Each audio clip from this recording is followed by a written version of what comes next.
सेवा ही मेरी पहचान, शंकर सोनेजा। सेवा ही जिनकी पहचान, वो हैं शंकर सोनेजा।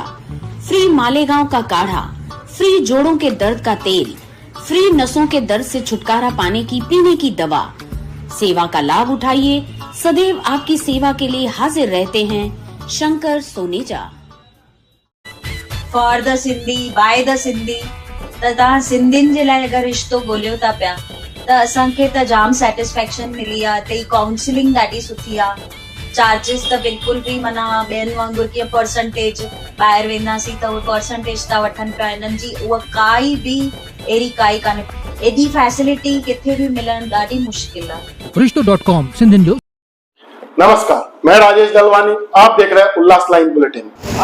देश के गद्दारों को टूटे मारो सालों को, देश के गद्दारों को टूटे मारो सालों को।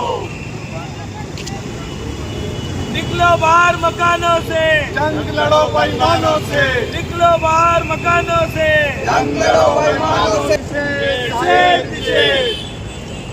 मुर्दाबाद मुर्दाबाद कांग्रेस पार्टी, मुर्दाबाद मुर्दाबाद मुर्दाबाद कांग्रेस पार्टी, मुर्दाबाद मुर्दाबाद मुर्दाबाद कांग्रेस पार्टी, मुर्दाबाद।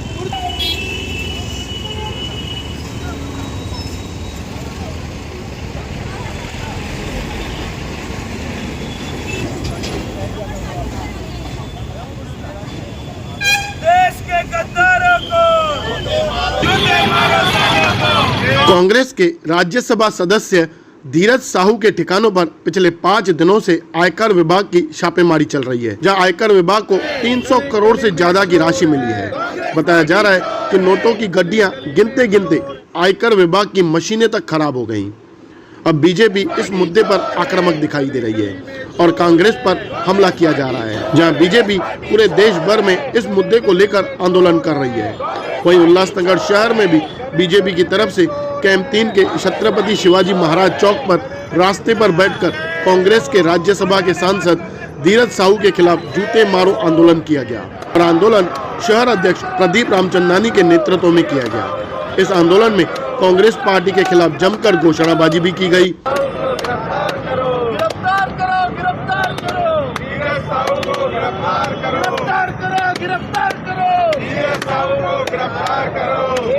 जहां आखिरकार पुलिस ने पहुंचकर आंदोलनकारियों को वहां से हटाया।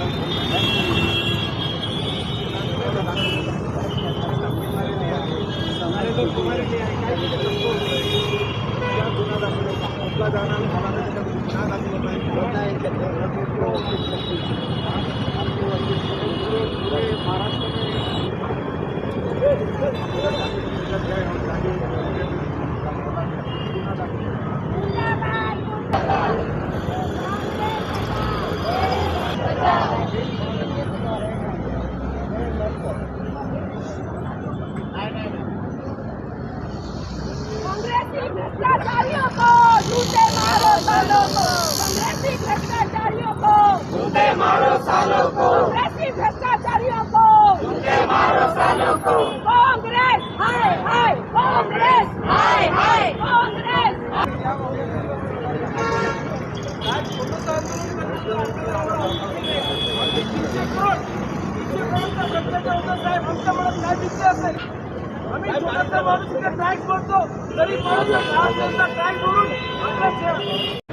देखिए, पिछले 4-5 दिनों से टीवी चैनलों पे यही खबर छप रही है कि अलमारियों में, कमरों में ठूस ठूस कर भरे 500 की गड्डियां निकल रही हैं और वो गिनते गिनते मशीनें टूट गई।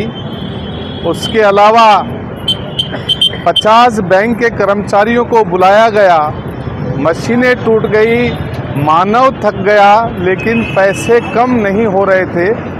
कल तक 351 करोड़ रुपए कैश की गिनती हो गई है।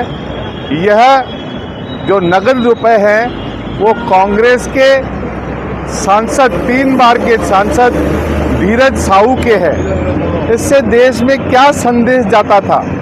पिछले कई सालों से कांग्रेस और घमंडिया जो इंडिया आघाड़ी है वह चिल्ला चिल्ला कर कह रही थी कि भारतीय जनता पार्टी एजेंसियों का, सीबीआई का, ईडी का दुरुपयोग करती है। तो अब ये हमको आज ये समझ में बात आई है कि ये क्यों हम पे इल्ज़ाम लगाती थी, क्योंकि जब उनको पता था कि जब एजेंसियां अपनी ईमानदारी से काम करेंगी तो इनके कुनबे के पास ऐसे बहुत सारे जो नगद है वो निकलेंगे, उससे भयभीत होकर यह भारतीय जनता पार्टी के ऊपर एजेंसियों का, ईडी का और सीबीआई का और इनकम टैक्स का दुरुपयोग का आरोप लगाती थी। आज क्या हुआ है? इतने दिनों से किसी कांग्रेस या इंडिया गठबंधन का इस विषय पर कोई प्रतिक्रिया आई है? वो तो छोड़ो, यहाँ के उद्धव बाड़ा साहब ठाकरे, जिनके प्रवक्ता संजय राउत आए बगाए रोज सवेरे अपना भोंगा बजाते रहते हैं, तो क्या उन्होंने इस पर यह प्रतिक्रिया देनी चाहिए कि 351 करोड़ गरीबों के खून पसीने की कमाई कमरों में ठूस ठूस कर भर देना ये कौन सा आपका कार्य है? इसी कारण हमारे कार्यकर्ताओं में बहुत रोष था और पूरे महाराष्ट्र स्तर पर हम रस्तों पे उतरे, रास्ता रोको आंदोलन किया और लोगों को बताया कि इनकी जो नींव है कांग्रेस की वो भ्रष्टाचारियों की नींव है। अब ये जब पता पड़ गया कि 351 करोड़, शायद आपने जीवन में एक साथ इतने पैसे किसी बंदे ने देखे होंगे, मैं नहीं समझता, हम तो सुनकर ही हमारा दिमाग चकरा गया है। ऐसे भ्रष्टाचारियों को पूरे देश में उनको पूरी तरह से यहाँ पर उनको उजागर करना है, किस तरह के ये लोग हैं, कैसी कांग्रेस पार्टी है जो कहती है कि हम मोहब्बत की दुकान खोलेंगे। ये मोहब्बत की दुकान है या भ्रष्टाचार की दुकान है, ये जनता तय करेगी। लेकिन हमारे आदरणीय प्रधानमंत्री नरेंद्र मोदी जी का जो वाक्य था, जिन्होंने शुरू में कहा था, न खाऊंगा न खाने दूंगा, यह प्रक्रिया निरंतर चलती रहेगी और मुझे विश्वास है कि आने वाले दिनों में भारतीय जनता पार्टी का प्रधानमंत्री नहीं बनेगा, भारत देश का नरेंद्र मोदी प्रधानमंत्री बनेगा। और हमें खुशी है, हमें भारतीय जनता पार्टी तो केवल हमारी पार्टी है, लेकिन भारत देश का जब प्रधानमंत्री बनेगा तो हमारे मन में, हमारे देश के तमाम लोगों में ये विश्वास जागृत होगा कि जितने भी भ्रष्टाचारी हैं उनके सारे काले धन को यहाँ पर लोगों को दिखाएगा और सारे काले धन को बाहर निकाला जाएगा। इसी तरह से हम आपके मीडिया का भी शुक्रिया अदा करते हैं कि समय समय पर उन्होंने भी पूरे देश में लोगों को दिखाया, नोटों की गड्डी दिखाई। इससे लोगों को पता पड़ता है कि हमारे देश में 70 सालों तक राज करने वाली कांग्रेस की हालत क्या है। इसीलिए आज हम यहाँ पर संकल्प लेते हैं कि देश में एक सच्ची, प्रामाणिक, ईमानदार सरकार बनाने के लिए हमारे सारे देशवासी 2024 में प्रयत्न करेंगे। इसी के आधार पर यहाँ पर हमने यह आंदोलन किया था। उल्लास लाइन बुलेटिन को सब्सक्राइब करें, बेल आइकॉन दबाएं और देखिए उल्लास लाइन बुलेटिन की न्यूज़ सबसे पहले आपके मोबाइल पर।